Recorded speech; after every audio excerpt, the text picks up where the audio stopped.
kuwa gatatu w'icyumweru gishize ntabwo wari wambaye impeta, wari wayishyize umusaba ko muzaryamana ndetse umwizeza kumuha ibihumbi 150 kandi intego wayigezeho wamuhaye 150, ariko wowe icyumba cya hoteli ntabwo wakiryamyemo. Njya gutereta nkuko nabyemeye, ntabwo nari interese nshaka gushyira umuntu mu rugo. Byari irari ryanteye icyo gikorwa. Gerard warigize so umukobwa mwicaranye. Irari umuntu arigira kuko yabonye umukobwa, yabonye ukateye, yabonye amaguru, yabonye iki. Afite ubwiza kuruta uwo bari kumwe. Iryo rari wararigize uwo mukobwa ari imbere yawe mu maso yawe. Umuntu wese ukora umwuga w'uburaya aba afite uburyo apromotinga mu buraya bwe. Yego. Ko ari ugiye kurongora iyo ndaya. Yari ndayi iyo ngiyo. None se ubwo umukobwa uzi neza ko mfite umugore, sibyo ko ntabimuhishe kandi ko impeta nari nyambaye, ubundi we yajyaga kwemera ko tugirana communication igeze aho tujya kuryamana atari ndayi. Ari umukobwa nawe ninde wasabye undi ko baryamana? Ntekereza ko twakoranye n'umukobwa mwakiriye kuri Karosi TV. Wagiye ubisobanura. Aza gutanga ubuhamya. Acyumvise? Yego. Bw'abakobwa babanye avuga yuko ari isugi. Atigeze. Wari ugiye kumusugura. Banza wumva. Abakobwa nibwo baciye ku ruhande banganiriza imico yiwe, barambwira ati yakoze umwuga w'uburaya nakakubeshye, tubwire tuze tumushyire hanze. Umukobwa ni ubwe wanyihamagariye. Arambwira ngo sheri ngo bite. Twe dusanzwe uwo muntu wakoraga umwuga w'uburaya warashakaga ko muri banza wumve nyine. Ntabwo twigeze dukominikana kugeraho twitana sheri. Yego. We nibwe wambwiye ngo sheri bite. Ati ndi mu mujyi uri hehe ko ngushaka byihute. Ndavuga ni none se ko wampaye ubuhamya ukambwira ko ubuhamya umpaye ari ubw'ukuri, abo bakobwa bakaba bamamagaye bakambwira yuko uri indaya, uragira ngo bigende gute? Yego. Naho ngaho twapanze turakubitana duhuye. Arambwira ati barabakobwa bambekeye. Urangije ubona itako nitakibuno nibona. Nta buno. Iyo mfashwe n'uwo mwuka ntago njya kureba ku by'amabuno no kubyisha. Ari byo byibuno. Ntago mba naragiye kuri uwo mukobwa. Kuki wafashe ibihumbi 150 ukabihonga umuntu utarana mutaryamanye ukayohereza uzi ko umudamu wabacuruza butike kandi 150 harimo ibiranguzo bitari bikeya. Uke kari kesi irimo umuntu witwa Karosi. Yego, nibyo twatsamukiye. Uyu mukobwa mwibuke ko yitwa ko ari umukristo wa Karosi. Babonye ibimenyetso byo kuba nakwitwa umusambanyi bigwiriye. Yego. Karosi wubwe niwe wabinyeretse arambwira ati haraka mukozi w'Imana. Nyine numva nguye mukana. Naterese. Ibimenyetso birabigaragaza. Sinagize ubwenge ubwo umukobwa yambwira ngo none se ngo nitubikora ngo uko nge mfite icyifuzo cya mashini yo kudoda ngo ujye uzampiki. Yego. Cukira namubwiye ni mashini ntabwo ari ikibazo, ibyo ni ibintu byazatekerezwa. Ufite urumva azanye igicuruzwa. Yego. Agihereza umukiriya ashyiraho n'igiciro, umukiriya nawe aravuga ati ibyo si ikibazo. Ibihumbi 150 ntabwo ari amafaranga menshi, hari n'abatanga amamiliyoni. Nyakubahwa Karosi niwe muntu wangiriye inama, arambwira ati byamaze guhabwa abanyamakuru. Ariko kuva uyu munsi ntabwo nzi abanyamakuru babihawe. Je ntabwo nigeze ntegura planka kuko ntabwo nshonje. Yego. Abo twari turi kumwe barambwira ngo jya kugura ibinini byo muri farumasi bitusinzira. Yego. Undi aravuga ati ibyo binini bishobora niba atasinzira bishobora kuba byamwangiza agahura n'ikindi kibazo. Undi abazanye igitekerezo aravuga ati ariko inzoga. Niko ntigeze nk'inzoga kuva nakavuga. Wabikubwiye ari umurokore cyangwa n'umupagani? Umurokore wigeze kuzisoma? Wamwe konyage, wamwe mitsingi, wamwe ahubwo amahirwe nagize nuko batambwiye ati kereka nushaka ikigore kiza gukuraza. Nacyo iyo bakimbwira wenda nabyo naze ku ngaruka. Uwo ngo afite intebe mu bagabo kubyo yaza kuvuga ko bimwe mu buhanuzi bwa nibishaka buremerwa. Yaravuze ati nepo w'igisambo, depite w'igisambo ntuzigera uba depite. Igisambo kimurenze n'iki? Ejo bundi Kimironko yarabyemeye, yaravuze ati abo nibye mwese muri aka gace mumbabarira. Yari Kimironko nibwo yarabwiriza yasabye imbabazi. Igisambo kimurenze n'iki? None se utari kumwe n'umugore wese abari imbwa? N'umugore ntabwo uri umugabo. Buriya wari imbwa utari kumwe n'umugore. Niyo mpamvu bavuze ngo sinzigera njya gucyura nibone nagiye gucyura nzaba ndimbwa. None oya ubu ngubu nibwo urimbwa kuko wagiye gucyura. Kuko yaravuze ngo rujya gucyuruza burimbwa. Ubu nibwo urimbwa cyagiye wari umugabo. Niba ari kubibona niba ndiwe koko. Impfu yagiye yifuriza abandi, ibisazi yagiye yifuriza abandi bimusohoreho. Niba ndi uwawe ukabunyemera ndabyatuye.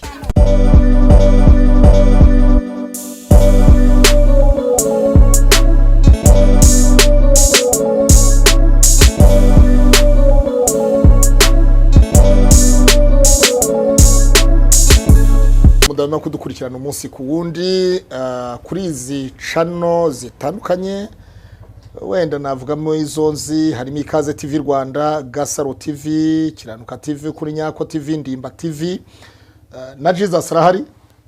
Kuri kamera turi kumwe na bwana Rukundo Ezekiel, ni umugabo akaba na CEO wa Kiranuka TV, ariko muri iyi minsi ushobora kuba waranditse amateka amwe namwe tutari tumuziho. Niba ariko Bibiliya avuga ngo siko bizahora kuba mutegereza abava mu masezerano ari nta mpamvu nibo bazakorwa n'isoni.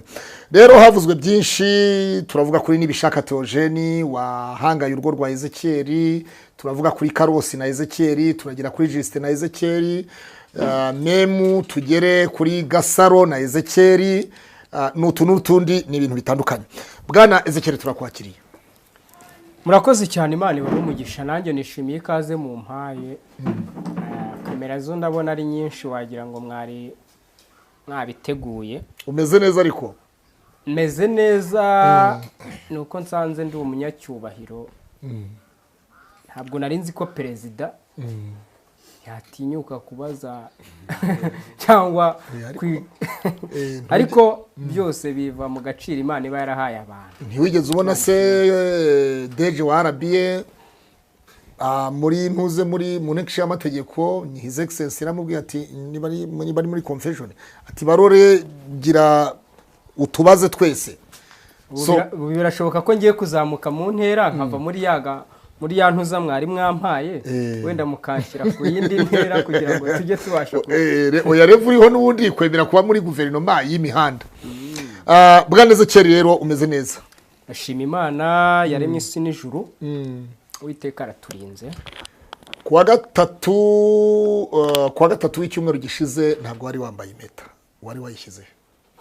Nta munsi n'umwe nigeze nkuramo impeta, nucunga neza ugasanga nari nyambaye, sinigeze nyikuramo.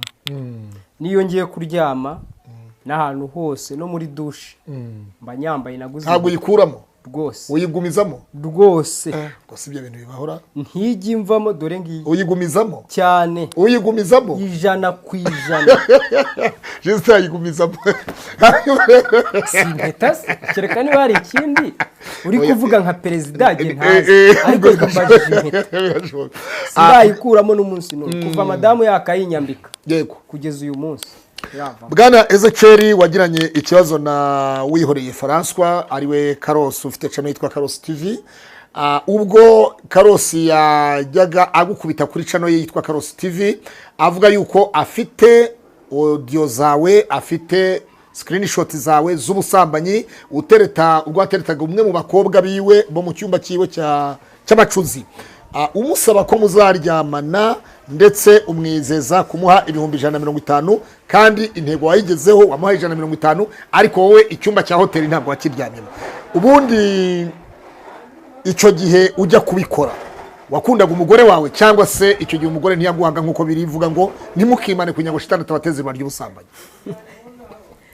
Abakorino ba mbere 7:11 niko avuga ngo nimukimane kugira ngo shitani tabateze ibara ry'ubusambanyi. Icyatumye ujya gusambana umugore yari yakwimye? Harya iki umuntu tugiye kuganira siwe Pastor Mutesi yavuze ku bintu bijyanye na hoteli? Nta kibazo wowe, ndumva ariwe tugiye kuganira. Biraza gutuma ngusubiza kandi neza, kuko impamvu watanze amafaranga ariko hoteli ntiwayiryamyemo. Birashoboka yuko sinifuzaga ko ibibazo nagiranye na Karosi byagaruka muri uyu mwanya.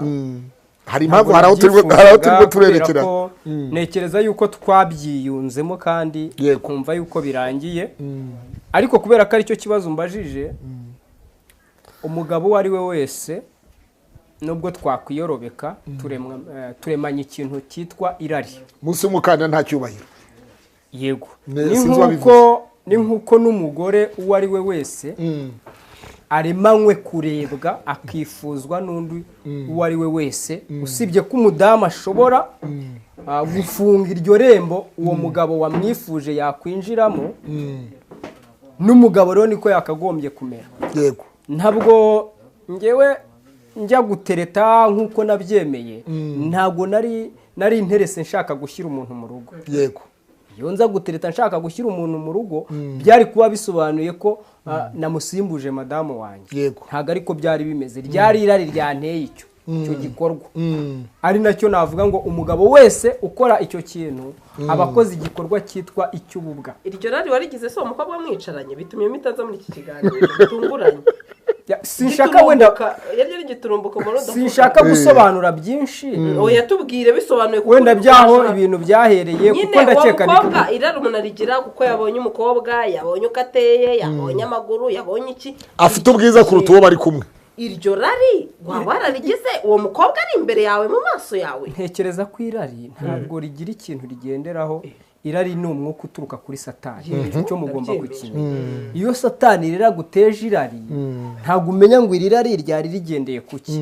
Icya mbere iri rari uwitwa Dawidi ariguyemo ubwo yabonaga umugore gusa yoga Mukawuriya. Amubonye gusa bimwongoza ku murongora, ariko ntibivuze ko Dawidi ariko ngo yari mwiza, bivuga ko yari mwiza. Mukawuriya ngo yari mwiza cyane. Nubundi umuntu wese ukora umwuga w'uburaya, umuntu wese ukora umwuga w'uburaya aba afite uburyo apromotinga mu buraya bwe, ari nabwo bukurura abagabo. Habaho ikintu cyitwa bamwe ko arigiye kurongora iyo ndaya yari inda iyo ngiyo. None se ubwo umukobwa uzi neza ko mfite umugore, sibyo ko ntabimuhishe kandi ko impeta nari nyambaye, ubundi we yajyaga kwemera ko tugira na communication igeze aho tujya kuryamana atari indaya. Ari umukobwa nawe ninde wasabye undi ko baryamana? Ntekereza ko umugabo niwe ushobora gutera intambwe ya mbere, niko bibaho.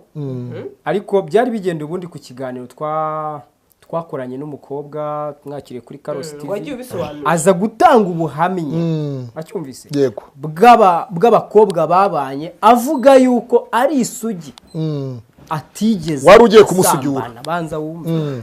Abakobwa nibwo baciye ku ruhande banganiriza imico yiwe, barambwira ati yakoze umwuga w'uburaya nakakubeshye, tubwire tuze tumushyire hanze. Muri cyagiro nshaka kuza kumwakira, umukobwa ni ubwe wanyihamagariye, arambwira ngo sheri ngubite. Ntabwo twe dusanzwe uwo muntu wakoraga umwuga w'uburaya warashakaga kuba muri banza wumve nyine. Ntabwo twigeze dukominikana kugeraho twitana sheri. We nibwe wambwiye ngo sheri bite. Ati ndi mu mujyi, uri hehe ko ngushaka byihute. Muri kwa kunshaka byihutirwa nibaza icyo nshakira, numva birancanze. Ndaba ntishobora kuba ngiye kugwa mu mutego mwita ikiziba. Uranshakira iki? Ati nyine ati babakobwa nabakozeho ikiganiro ibi nibi none ndashaka yuko tukavaringa uburyo ikiganiro cyagira gute cyahagarika. Ndavuga ni none se ko wampaye ubuhamya ukambwira ko ubuhamya umpaye ari ubw'ukuri, abo bakobwa bakaba bamamagaye bakambwira yuko uri indaya, uragira ngo bigende gute? Niba ushaka kuza kubivuguruza ukavuga yuko ubuhamya watanze atari bwo, ni karibu. Ngo hoya ngo ndagira ngo turebe ukuntu twabiganira. Isawa naho ngaho twapanze turakubitana duhuye. Arambwira ati barabakobwa bambekeye bari guca irya bakambekera kandi baraza kuza kuri kirano. Urangije ubona itako nitakibuno nibona nta buno.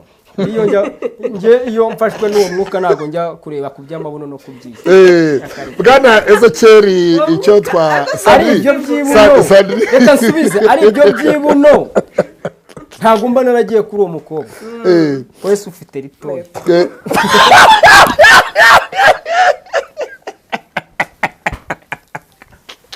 Ati wese ufite rito. Hanyuma bwana Ezekiel bimenyero yuko indaya zicuruza zishaka abagabo bazihonga ari uko bageze mu cyumba cyangwa se ku gitanda. Kuki wafashe 150 ukabihonga umuntu utarana mutaryamanye ukayohereza uzi ko umudamu wabacuruza butike kandi 150 harimo ibiranguzo bitari bikeye? Ntabwo icyo gihe twari bwatangire gushinga butike, nta n'ikintu twari bwatangire gukora. Wibuke ko ridaje ni kesi irimo kwibori dapima n'inzu. Banza wumve, mwibuke ko ari kesi irimo umuntu witwa Karosi. Yego nibyo twatsamukiye. Cyo kintu nimujya kukimbaza ngo nahonze, mwibuke ko yari kesi ari murimo. Yego. Icya kabiri, uyu mukobwa mwibuke ko yitwa ko ari umukristo wa Karosi. Yego. Ibyo abantu muhanze mu byumba. Njyewe umukobwa twatangiye twandikirana, ibyo twandikirana akabihereza nde Karosi, ko twandikiranye babonye ibimenyetso byo kuba nakwitwa umusambanyi bigwiriye. Yego. Karosi w'ubwe niwe wabinyeretse arambwira ati haraka mukozi w'Imana ati none ko ibintu bigiye kujya mu mashusho media biragenda gute nyine numva nguye mu kana nta terese ibimenyetso birabigaragaza nta bisabye ndatungurwa ariko sinagize ubwenge ubwo umukobwa yambwira ngo none se ngo nitubikora ngo uko njye mfite icyifuzo cya mashini yo kudoda ngo ujye uzampiki yego cyo naramubwiye ni mashini ntabwo ari ikibazo ibyo ni ibintu byazatekerezwa ufite urumva ahisa ntura azanye igicuruzwa yego agihereza umukiriya ashyiraho n'igiciro umukiriya nawe aravuga ati ibyo si ikibazo noneho kubera ko ako kantu kari kamaze kugaragaramo byaje gutuma hari umukobwa aganira wenda n'abamugiriye inama yo kugira ngo bijye hanze simbizi aravuga ati ahangaha wamaze kumufatisha n'ubundi byanga byakunda ya mafaranga mwabikora arayaguha mutabikora ahubwo bibaye byiza wamutura muri uyu mutego bikarangira ayaguhaye nta n'ikintu mwageze gute nakoze ubwo rero babinyeretse bamaze kubinyereka mbona koko nakoze icyaha reba ingaruka biri bunteze muri social media biraza kuneza ingaruka mu rugo rwanjye naho biraza kugira gute kuneza ingaruka ikiguzi icyo ari cyo cyose watanga kugira ngo uramire urugo rwawe uri umugabo wagitanga kumvikane ko 150 ntabwo ari amafaranga menshi hari n'abatanga amamiliyoni kubera ko bafatiwe muri n'imfunguzo z'amamodoka barazisiga hari umugabo numvise muri za Nyarugenge muri ADP bafashe we ahita atanga imfunguzo z'imodoka kugira ngo yikureho igisebo yego cyakora kubw'amahirwe abiganiriza umugabo w'inshuti ukomeye bahita bahamagara wa mugabo na wa mugore baramubwira ati turategetse iyo modoka muyisubize gute mufata umuntu mukamutega umutego mwamara kumutega umutego mwabona wuguye ngo yandongore niba yanamurongo yaramaze sibyo yego wakagiye mu murenge cyangwa se mukajya mu buyobozi bwa polisi ariko icyo mwashakaga twumvise ko ari iki ari imodoka noneho bamaze kubinyereka mbona ko ibimenyetso bigwiriye nyakubahwa Karosi niwe muntu wangiriye inama arambwira ati byamaze guhabwa abanyamakuru ariko kuva uyu munsi ntabwo nzi abanyamakuru babihawe ntabwo nzi sinzi n'umwe ati kugira ngo ro bikavaringa ati nuko uyu mukobwa agomba guhabwa amafaranga ndabaza ngahe ati nyine ubwo twareba uko twabigenza ariko ntashobora kujya munsi y'iryitanu maze kubyumva ndavuga okay kugira ngo ukavaringa urugo rwawe yego hari habarabayeho kugurizanya wapi ntayo no kwibye hari harabayeho kugurizanya hagati yanjye na Karosi ari amafaranga nari naramugurisha kuri njye ariko njya muguriza yego umuryango wanjye ubizi njye nta mafaranga nshobora gukura mu muryango wanjye cyese madamu wanjye atazi ngo aya mafaranga ngiye kuyakoresha ubwo urumva mbere yuko muguriza nabanje kuganira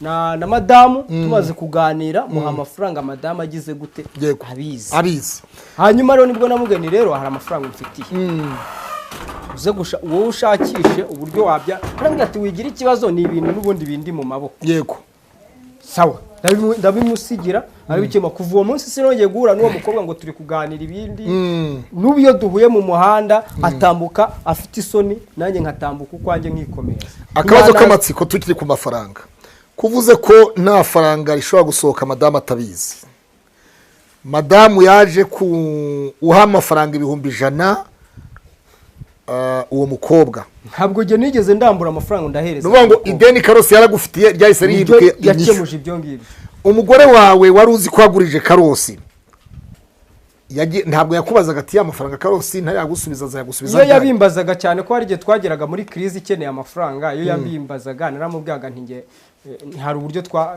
twabikemuye na Karosi yarayampaye sinzi ibyo nayakoresheje ibintu nk'ibyo kuko icyo nayatangiye kwari ukugira ngo ahishwe amakuru yego nacyumvise rero niba harashakaga guhishwa amakuru urumva mu gihe cyo kumbaza se byagenze gutara uburyo nanjye niyeranjaga nkamubeshya utundi nk'umugabo kandi nkabona kamubeshya utundi nk'umugabo Ezekiel uri umugabo ukunze kugaragara muri social media wagwa mu cyaha ukagerageza gusaba imbabazi Bibiliya avuga ngo abakungo niba dukora ibyaha nkana tumaze kumenya ukuri haba hakiri igitambo cyo kubabarirwa ibyaha Ezekeri wari wagiye mu busambanyi, umugore umusaba imbabazi, bukeye bwaho utuganira watubwiye yuko madamu yakumenyeho ibiryo nk'ibyabaye kuri Bowazi na Berize. Telefone y'umugore urayimena nawe arayigusubiza. Ibintu nk'ibyo iyo urebye urabona umugore yari yahukanye ku busa. Ntabwo yari yahukanye ku busa. Ese urumva nyine yari yahukanye ku busa. Icyambere mwanze mumenye ngo umuryango wari wagiranye iki? Umuryango hari habayemo ibibazo. Mu muryango hari habayemo igituma babiri bombi batumvikana. Yego. Gusa ntabwo nakekaga yuko ibyo bibazo ari byo biri buze gutuma umwe afata umwanzuro wo guhaguruka mu rugo. Ariko mu by'ukuri yahaguruka akagenda, urumva nari mbizi yuko n'ubundi twari dufitanye ibibazo bishingiye ku mibanire. Yego. Hari benshi bavuga bati Ezekeri yapanganye n'umugore we, yabonye butike ibintu byashizemo, abona views zitakiboneka kuri Kiranuka TV, aravuga ati reka nkora agapangu, dupanga agapangu n'umudamu, madamu wowe bugiye iwanyu, hanyuma nikora agapangu ko wampamagaye ko wahukanye wagiye iwanyu, kugira ngo byibuza hari abantu batugirira imbabazi, tukagira ikintu twakiyongeraho haba muri butike haba no kuri views, tugira ikintu twaramura. Bwana Ezekeri, abo bantu nagashinyaguro n'ukuri bavuze nibiki? Akandi nakongeraho nkunganiye. Nitumaza byinshi ntari byibuke. Uretse gato mbanze subize. Uretse bavuga ko nako gapango n'undi niko nyiriho. Hakoreshejwe umugabo witwa Juste. Ngagatumwa ku muntu witwa Gasaro. Ati genda kwa Gasaro aba ariho mu bicisha. Witwa Sandrine. Oya kwa Gasaro. Gasaro Rwanda TV. Aba ariho mu bicisha. Ati nibwo abantu bazagira impuhwe. Narebwa abantu 5,000 cyangwa 10 ntiyazabura mu umwe. Icyo kintu utashaka gishyireho umucyo rero. Murakoze cyane. Ubwo ni ibibazo bibiri. Yego. Ahubwo iki kibazo Claude niwe wakakwiriye kugisubiza. Niwe muvugamo icyambere afite namba ya telefoni y'umugabo wadufashije kugira ngo duhabwe ikaze mu muryango madamu yari yahukaniyemo. Ahubwo nakubaza impamvu wantabye mu nama kandi ku ruhembe rw'abantu bari kungira gucyura cyangwa se bari kunjyana ari wowe nari nizeye ko byatumye nk'umuntu wavuze ijambo yatunguwe nuko we twari twajyanye ari umushoferi udutwaye. Ntabwo nabiguhisha, ariko biza kurangira ari uhise ufata umwanya w'iki w'ijambo. Ariko mu by'ukuri situation mu rugo yarahabaye y'ubwumvikane buke. Je ntabwo nigeze ntegura planka kuko ntabwo nshonje. Yego. Nakabaye nshonje hano kuri Kiranuka no ku zindi mbuga nkoranyambaga nkunda gukoreraho. Naza hano nkavuga ni ndashonje, bene data mu rugo inzara iranyishe. Icya kabiri kuri iyo butike njya kuyishinga nta muntu n'umwe nigeze ngisha inama. Nayishinze n'ubundi mfite intego yo kuzajya mpembwa duke mbonye arangura nkagenda nkashyira mutu ugashyira muri butike byari bitaragwira. Yego. Kandi ni nayo idutunze. Iradutunze, dufatamo ikiro cy'umuceri tukarya tukabaho nkagabura umuryango. Yego. Cyari ikintu cyagombaga kumfasha kujera gukusanya wenda umutungo w'urugo cyangwa umutungo wa Kiranuka TV nkorera kugira ngo ugirire umumaro urugo rwanjye. Yego. Mu gihe nagiye kwirirwa ahangaha gutya nshakisha na madamu nawe agire icyo asigara ashakisha. Rero ntabwo nari nkeneye kongererwa n'abadiaspora. Iyo nza kuba mbikeneye mba narandikiye bamwe muri bo nkababwira mfite business ni cyangwa inkaza hano nkaba mfite business nshaka kugira ngo mbone support yanyu. Yego. Ntabwo rero byari kuntera guhita vuga ngo madamu giwanyu. Iyo aza kuba yaragiye iwabo ari gihe wabivuze ntago baragiye kwa mukuru we. Kwa mukuru we. Icya kabiri ntago imiryango iba yarateranye kugira ngo ikemure icyo kibazo. Ariko mushobora kujya inama ngo nohereje umugore. Ubwo se nkaba mfite irihe jambo kwa databo?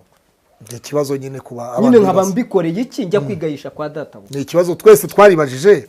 Ezekeri wavuye mu buntu bw'Imana akanywa inzoga akaduhamagara tubwira ati ndimo ndanywa inzoga ubu nasinze. Buretse gatoya jewe yaranyihamagariye nari ngeze mu miduha mvuye iwe kwa hari kwa gatatu si hari kwa gatatu madamu wawe yagiye kwa kabiri kwa gatatu nibwo twaje iwawe.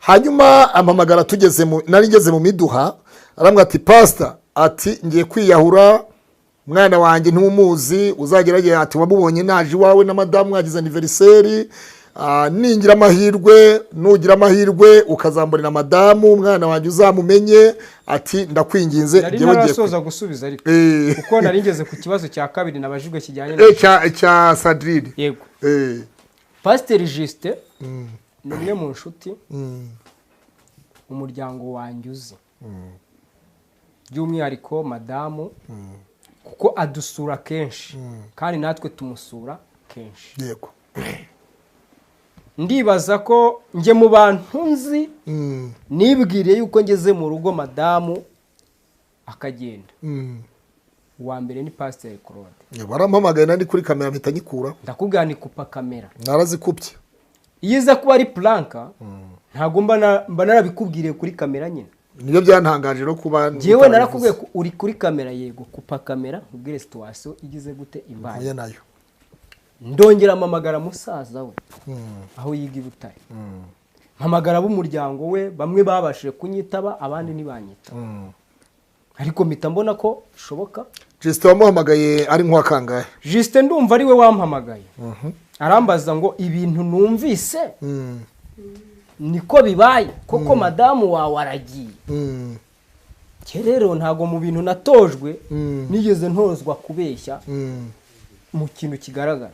Ndamubwira nti yego ntange ngeze mu rugo narindi gukora kwa Karosi ndi gukora ikiganiro hamamagara ambwira ko adahari ninze sigarana urugo rwanjye numva umutima urankutse bitanzinga amakamera ndazamuka ngezeyo kuko ndebye mbona ibimenyetso bigaragara yuko yagize gute yagiye ati none se wongeye kumuhamagara ntuze ndamuhamagara mubaza iki sibyo kahise nkupata nansobanuriye ndaba mubaza iki ako kanya nibwo yahise ambwira ati rero ngiye gutera kamera ubwo mbikoremo ikiganiro. Yego cyo ubwanjye ninjye wamubwiye ni nta kibazo ariko aho kugira ngo uze kuza gutangaza ibitari byo reka mbikwibwira ushaka uze kumpamagara muri icyo kiganiro mbikwibwira. hari abantu kuri buze kumbaza byinshi ariko ndaza kwemera yuko madamu yagize gute. hari abantu bitwayeho umwikomo Gasaro TV nka company bati Gasaro ntiyagomba gutangaza ibintu nka biriya mu buryo mwe cyangwa se ubundi yagomba kugira inama za keri abo babita badahambana nubwo byaba byabaye bwose abo babita badahambana. Sandrine wa Gasaro rwose ntiyari kwemera Justin kabire kuri ayo majwi ngabitabe keri mu kiganiro Ezekiel kutari umusazi utarwaye mu mutwe kutabivuze warwaye mu mutwe icyo gihe kutari bwangwe n'izo ngo wasinze warenganya Agasaro TV yabitangaje. Jewe nta munyamakuru n'umwe narenganya cyangwa se mu YouTube n'umwe. Yego inkuru yose ije kuri iyi mihanda ibigomba gucuruza abo bose banseka mujye mubabwira basubire ku macano. Yego abagiye baza kwiyitirira ko bagize uruhare mu rupfu rwa Theogene kuki batagirwaga inama yo kudatangaza ibyo bintu bari kuri kamera bari kubitangaza. Yego uyu munsi bakaba bari mu mugozi ni ikibazo. ngewe Ezekiel wari uri gutabaza bwira abantu ibimbayeho ninge wagakwiriye kuba ikibazo mu bantu nibe nanjye ndi umugabo abandi se boko bibabaho bagashirira iyo ngiyo ugasanga banimanitse mu mugozi ubu haryo ntaza kubivuga mbandi wari ufite depression. Nabonye abantu bambwira ati humura iyo nza kubiceceka simbivuge ntago uba warangereye kwa data buko ngo bamvugishirize ariko kuko nabivuze ukabona n'uburyo merewe n'icyo gikomere byatumye bigukora ku mutima urabona uravuga ati bya bintu ntago ari ibya social media gusa byafashe ubutumire sibyo. Yego urabavugisha nge nta jambo nari mfite ryo kubavugisha ndugu yawe. Turabashimira ko batwumvise rero abo babivuga buri wese ubivuga akaba kari kundi karahandurika uwumva kari pranka umwe utoye no kugira ngo imvura ntizaba uwumva kari pranka na kini nawe nibe mu rugo rwe nawe azayikine sibyo. Yego none azagakine none ibe pranka nawe asabwe kujya gucyura.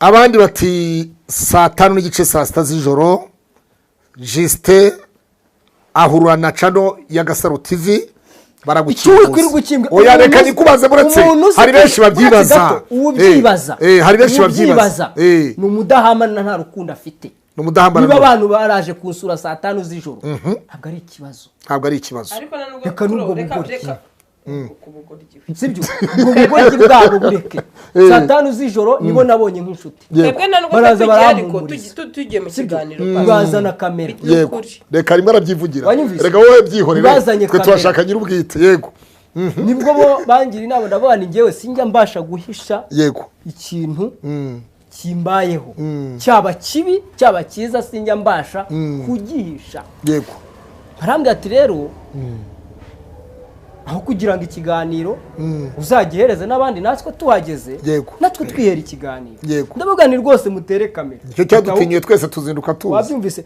ahubwo dutize kamera tuba ariyo dukoresha ariko murange ese mama jye nabatije iyanjye Sando batiza uremewe nari nzi itara ko wari ryanjye. wajyanye kamera sha Paul Neza Sando amatwi. Batiza itara ryanjye yego bakora inkuru uko bashaka kugira gute Yego. kuyikoramo kuyikoramo ikibazo cyari cyabaye Sandrine yari afite nawe ibitekerezo byo kwibaza ese koko nibyo cyangwa si byo kubera ko nyimara gukora iriya nkuru Icyo abantu cyatumye- bagiye mbona amakomenti benshi inbox ngo baza bitwaje Ezekiel Justin uzi wanjye yikubeshya kuko iriya ni prank abantu benshi ibyo nibyo baza ziriya saa 5 z'ijoro oya nanjye hari abaturanyi Rero niba baraje babimbwiye saa 5 z'ijoro hari abaturanyi babimbwiye bateze basanze kera ntabwo ari umugore. shyashya ntabwo umugore yapfuye kwijyana abaturanyi barabimbwiye niko yego tuganire izo saa 5 z'ijoro baje hari umugore bahasanze ntawe bahasanze ndanabashimira ahubwo ko byibura baje izo saa 5 z'ijoro bakaza baje kwirebera inkuru mpamo yego bakamenya ko ibyo mvuga atari ukubeshya umuntu rero utaraje saa 5 z'ijoro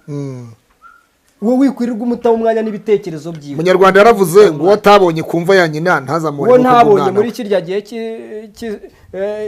cy'iyahukana rya madamu uwo ntazirirwa aza kuntabayandwaho ngo ari kwenyereka ngo ni inshuti yahise hanyuma twagiye Ezekiel madamu yari yamaze kugenda hanyuma wamaze kumenyesha n'umuryango we ndetse bamwe baguhakanira urabyibuka ko hari n'uwaduhakaniye ko atabizi nyuma yaho musanzire wawe tumushimire utuye Rurindo tumushimire kandi Imana imuhe umugisha ni umugabo mwiza ndakubwira nti wampaye nimero y'umwe mu muryango wa madamu wawe tukavugana tukagira uko duhanduringa iki kibazo musanzire wawe rero ati nanjye icyifuzo mfite ntabwo nifuza ko Ezekiel atandukana n'umudamu we ko wari wamaze kumenya ko hari procedure yo kugira ngo uzajye gucyura tujye kugucyurira umudamu wiyahuje kuki wiyahuje inzoga ukiga kunywa inzoga warakuze utanywa inzoga ni ukubera iki ADPR yari yaragutenze wari muri procedure zo kugira ngo usabe gutengurwa nabitangiye ubu ngubu bamaze kumva ko wanyweye inzoga ntibazagutengera kimwe bagafungira rimwe ingufuri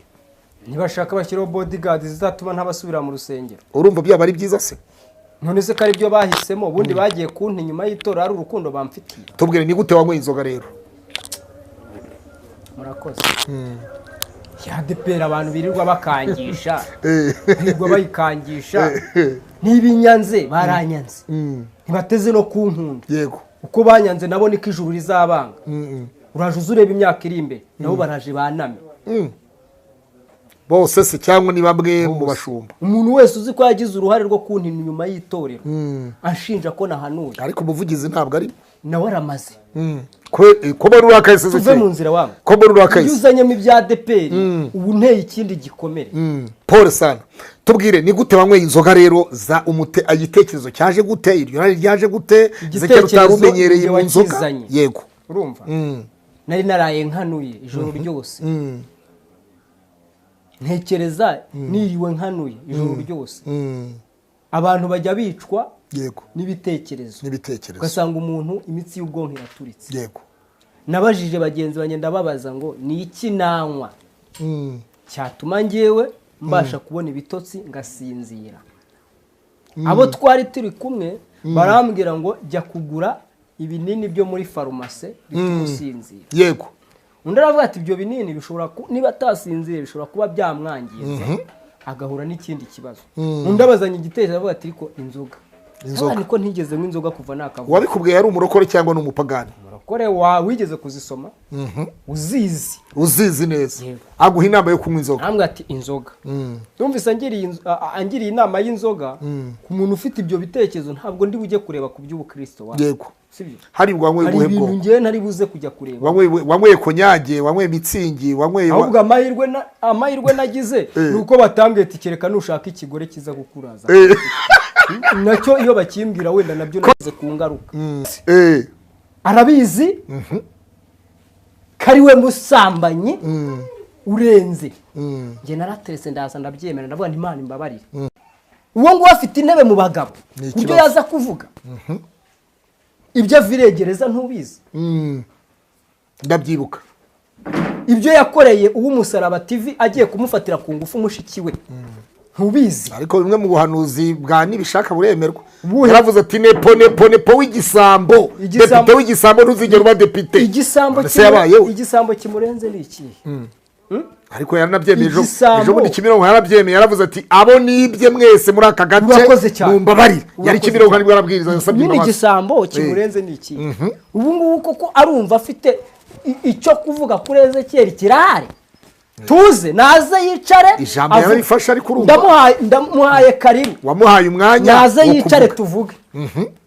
nkabikabi nagayimbwa itaza ngo tuvuge yakwisamazira ngo kinaho mwisimbwa ngiye mvuze nkabikabi ndagayimbwa iyo uvuga uti ndagaye umugabo se oya wavuze uti ndagaye umugabo ntuvuge ngo uragayimbwa utari kumwe n'umugore none se utari kumwe n'umugore wese aba ari imbwa n'umugore ntabwo uri umugabo buriya wari imbwa utari kumwe n'umugore cyane niyo mpamvu navuze ibikorwa by'ubukwe niyo mpamvu wavuze ngo sinzigera njya gucyura nibone nagiye gucyura nzaba ndi imbwa none oya ubu ngubu nibwo uri imbwa kuko wagiye gucyura kuko waravuze ngo ujya gucyura uzaba uri imbwa ubu nibwo uri imbwa cyagiye wari umugabo niba ari kubibona kazi yako none se wowe reba waravuze uti nimubone nagiye gucyura nawe iwacu wapfuye atyo nzaba ndi imbwa nagiye none ubu ngubu nibwo uri imbwa wewe wayingiza ubwo kuko niwe wangiriye inama wowe ubwawe ukageraho umusuzuguza abakozi b'Imana niba turi bo koko umuriro uva mu ijuru niba ndiwe koko umuriro uva mu ijuru niba ndiwe koko impfu yagiye yifuriza abandi ibisazi yagiye yifuriza abandi bimusohoreho niba ndi uwawe ukaba unyemera ndabyatuye wacyumvise ahure reka mbisaba Imana ahure n'ikintu akora bafungwe burundu ndabisabye ndabigusabye ndabizi ko nta kintu njya ngusaba ngo ukinyime ubushize nagusabye ko washaka ahantu ubumunkira urahamushyira ariko aho kugira ngo uyu muntu akomeze kwiyitirira izina ryawe aritukisha mu bakuzi n'abatakuzi umwanzi wawe nakwanga umusabira ibyiza iyo umuntu iyo umuntu yarenze ihaniro cye ntabwo nzaza hano ngo niyoberanye ngo mbwiye abantu ngo sibyo nk'ubu nkarayira waje gushomoka ntuzigere ushaka ngo urubone kubera iki no mu gihe ataramamagara ngo ambwiye ati Ezekiel gusa yarambabaje yaraguhamagaye igihe nari imibereye nari iwawe na nepo musaraba twari kumwe nawe nepo ari mu kiganiro ngo yaraguhamagaye ngo Ezekiel mutumishi wa ngo nirayira baza urangira nyine ngewe sinjya menya kubeshya niba hari umuntu mfitiye urwango rayira bimenye kubera iki se kubera iki umufitiye urwango rwa mbere kandi uri umukristo banza wumve rayira n'umusilamukazi wowe umukristo rayira tumenyana yego twamenyanye kuri kese y'uburwayi bwa Yago ansaba ko twasengera Yago yego niyo wabigusabye yes nari mufitemo nk'umuntu w'umuhamya icyo gihe ari manager wa Dorimbogo wabyumvise mufata nk'umuntu byibura usenga mfite ukuntu mufata ariko naje kubona uburyo anyubahutse ku karubanda sibyo kandi uba ari ngewe wabivuze n'abandi amapingu ribu yaba yaragutwaye kera cyane ariko nibaza impamvu yidegembya hejuru yo gufata abantu bagabo bakatwita imbwa sibyo ntabwo araza kubidusabira imbabazi ibyo byo kuvuga ngo show biza no ikibazo ahubwo wowe wadukojeje isoni wiyita imbwa uravuga ngo urujya gucuruza muri imbwa ngewe nta munsi n'umwe uyu mugore yego nzigera mufata nk'umuntu muzima si umuntu se ni umuntu utari muzima utari normal ntekereza ngo yarize katagiye kwa muganga se ngo baramupima ngenda bitekereza none se reka nkubwire araje azakunyambikira ubusa nzaba nambaranye ubusa nawe se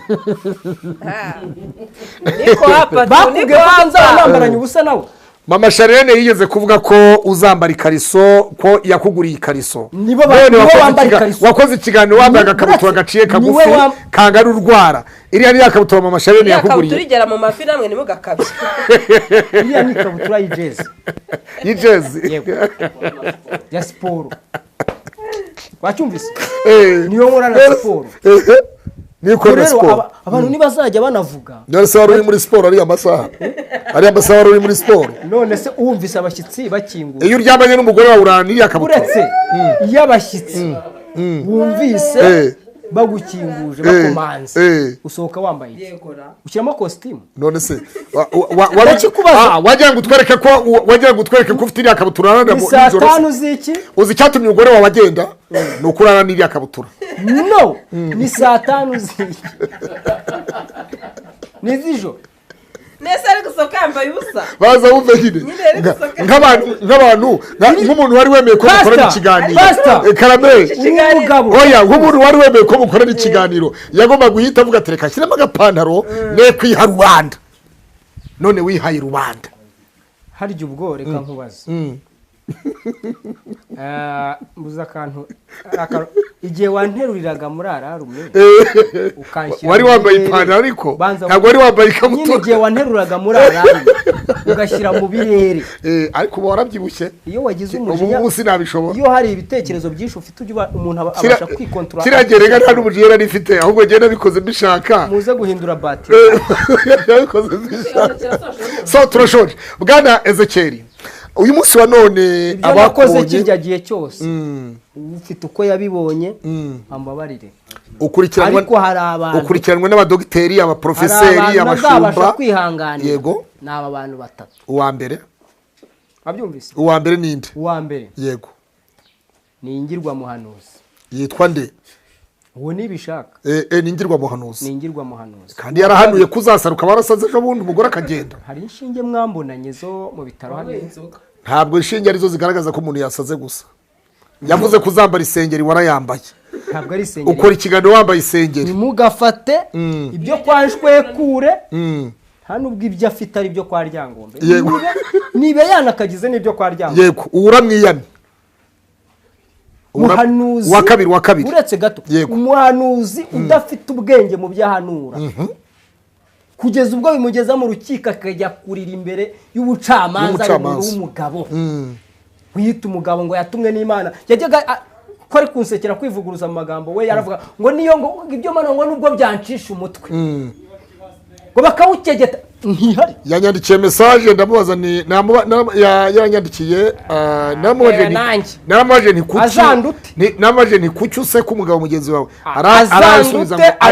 arasubiza ngo ahubwo agiye kukwandagaza umva nyine azandute witeguye ko kwandagaza cyane rwose yanyandagaza birenze uko yandagaye se nta n'icyakwandagaza kirenga gutanga 150 ku gitsina kandi ntunakibona ni iki gihari nyine sibyo hanyuma icyo uwa kabiri ninde icyambere uwa kabiri yego ni uyu muntu witwa Leila icyambere yego yanyihamagajwe bya Nyirarureshwa agukina ku mubyimbo ubwo muyandi magambo ari kunkina ku mubyimbo aragenda biramusetsa ariko yavuze ko byamunejeje ari akanyafu yavuze ko ari akanyafu twakomeje kabiri akora irindi kosa ryo kwihamagaza ngo madamu noneho mu kiganiro akagaragaza ko ngo hari ibyo bo bakase kugira ngo arusheho kunyangisha iki abantu cyangwa umuryango wawe anyagirije madamu n'umuryango wawe numve ko madamu hari ibindi yakoze urumva nzinukwe wacyumvise yego na madamu nawe ako kantu karamubabaje byibura iyo avuga ati twavuganye ibi ariko ntavuga ati mu mbabare hari ibyo muri buze gukata yego nkeneye yuko niba koko ari umunyakuri nkeneye ko ibyo bakase abikina mu kiganiro nibwo nemera ko ari umuntu uvuga ukuri yego kabiri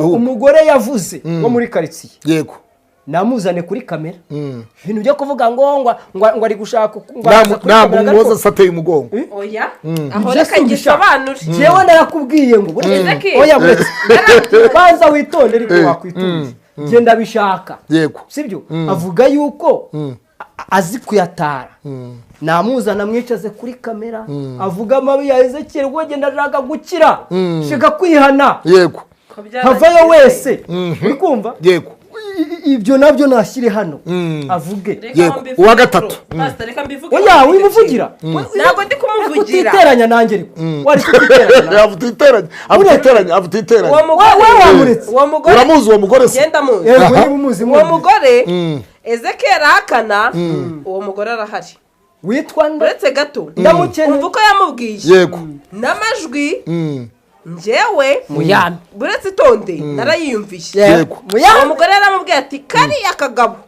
uko mukabona kuriya kirirwa kagenda kibyimbije ati no muri karitsiye ni akanyamahane ati niyo mpamvu bimubwiye sinshaka yuko unshyira kuri kamera Sandrine ko twabajije kwa Ezekiel muri quartier bakatubwira ngo ntibamuzi wakitonze ati njyewe sinshaka ko kariya kagabo kazamerera nabi ati dushobora gureka kamena umutwe Rayira aramubwira ati se basohose bakoresha amajwi ati ijwi ryanjye ararizi mbabarira ndakubwiza ukuri uwo mugore rero uwo mugore banza wumve niba nankurikiye wa mugore we singuhendahenda sinanagupfukamiye sintaye iwawe singusaba umunyu no kuri kamera uvuga niba koko ibyo uvuga uzi ko ari ukuri kandi witeguye no kuba wabiryozwa kerekana ibyo bimenyetso rekeraho wicare rekeraho uwa gatatu warabyemereye ibyo wakoze uwa gatatu yaba ubwo busambanyi yaba ubwo we warabyemereye naze hano Ezekiel duha uwa gatatu vuga ko ngira amahane muri karitsiye duha uwa gatatu kandi muri karitsiye nawe ndaharwana Yego. ntawe ndamena umutwe Yego. n'icyo gihe nari nanyweye nako gasembuye ntawe nasagariye na mudugudu twaramuvugisha tuvuga ko nta makimbirane akuze ikiganiro twaragikoze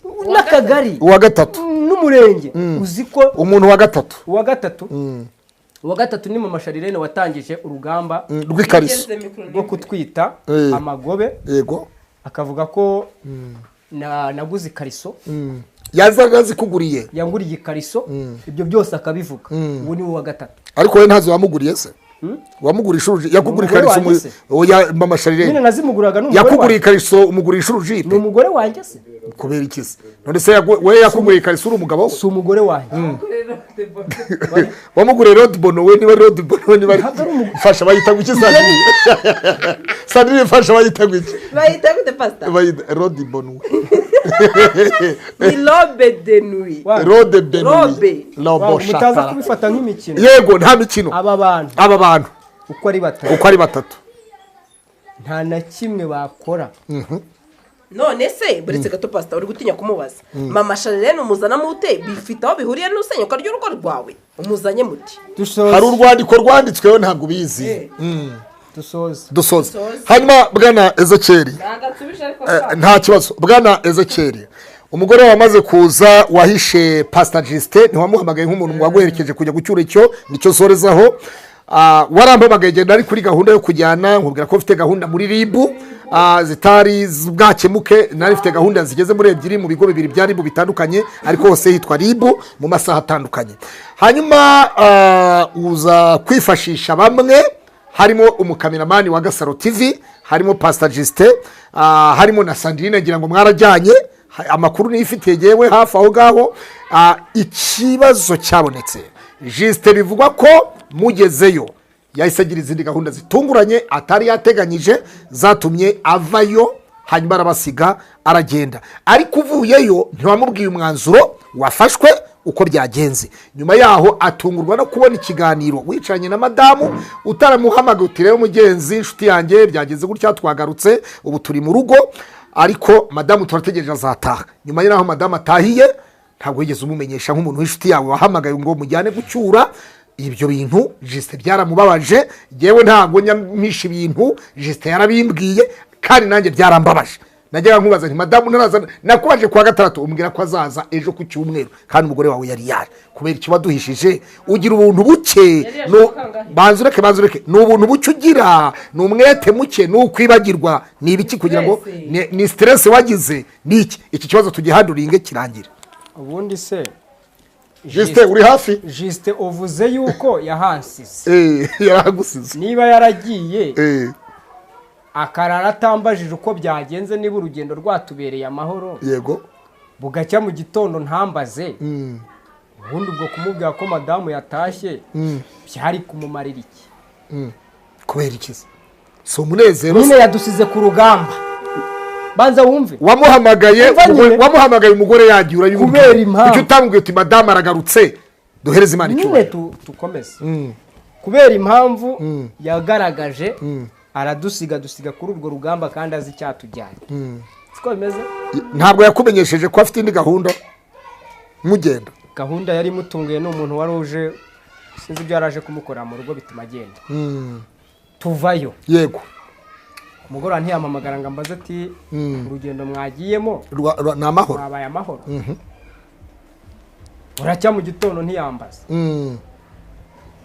rero nahisemo yego kubicisha kuri social media kubera izi mpamvu ebyiri kuguhamagara Kiranuka TV na Gasaro TV kuguhamagara Pastor Claude nkakubwira ati twavuye amahoro buriya wowe dore impamvu ya mbere yatumye ntanabikubwira ntanabiguhisha yego wari uzi ko twagiye gucyura nibyo wari ubizi ariko naguhamagaye barizi buvuye uretse imvugira namwe mujye mwemera n'amakosa muba mwakoze nta kibazo noneho yego turiyo wowe bwa mbere na mbere ndabizi ko wari witabye ribu uvayo nakuvugishije ndi mu mujyi aho nari ngiye kureba ugiye kuntwara mu modoka urambwe ngo wahise ujya mu Bugesera wari yicaye hano turi mu gucyura ukora ikiganiro icyo ni icyambere oya nari mbahamagaye n'ababuze narababuze kuri telefone kandi nagize amakenga icyo kiganiro rero wari urimo nicyo cyatumye ngira amakenga yo kukubwira ibyagezweho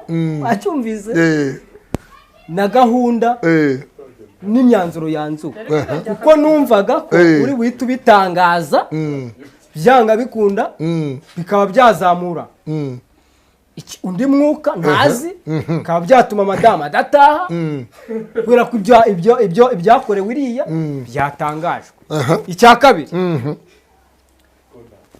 kukubwira ngo madamu arazi uyu munsi telefone ntabwo zari ziriho wari kubimbwira gute telefone zifunze ndi kuvuga kuri uwo munsi twavuye mwavuye ngenda nkubwira turimo turasoza noneho kukubwira ngo uyu munsi arazi byari gutuma n'ubundi ukora ikiganiro kuba ati madamu waze kera azaza ejo aratashye Juste nawe kubimubwira rikodi yiwe iri hafi afite channel mu by'ukuri hari ibintu izi YouTube zidukanga bigatuma hari ibintu tudahita dushyira ku mugaragaro yego kubera impamvu nanone zuko no kwizerana kwacu kuba ari guke ubu se ikintu umuntu yashyira hanze utishyiriye hanze cyaba ari nk'igiki